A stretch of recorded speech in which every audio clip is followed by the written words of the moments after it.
Yo mga repa, magbabike to school nga na naman tayo ngayong araw. Ngayon na nga lang tayo magbabike ngayon at mababike to school tayo ngayon. Mga nasa 13 kilometer din naman yung layo nun.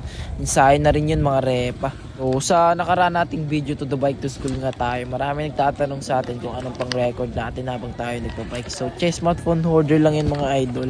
Bili ko nga lang ng 100 plus nga lang yan dito sa TikTok shop. Maganda na rin yung manakunang kong video. Dito nga, bumili nga muna ako ng snowboard pang parelax sa bunganga habang nagbabike. Dito naman nga mga idol, naputulan nga tayo ng strap. Muntikan na nga tayo masemplang at palusong din yan mga repa. Buti na lang malakas yung guardian angel natin. So balik na nga tayo mga idol. Panoorin nyo na lang hanggang dulo to hanggang makapunta tayo sa school natin.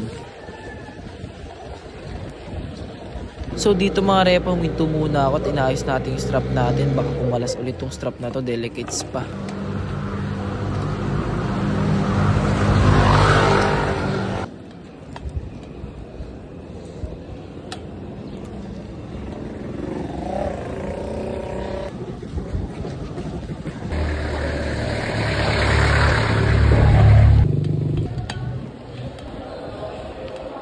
O yun mga idol, nandito na nga tayo sa school natin. Ipaparking na lang natin itong pixie natin dito sa parking spot ng school namin. So ulit na nga tayo mga idol. Salamat sa panunod. Peace out.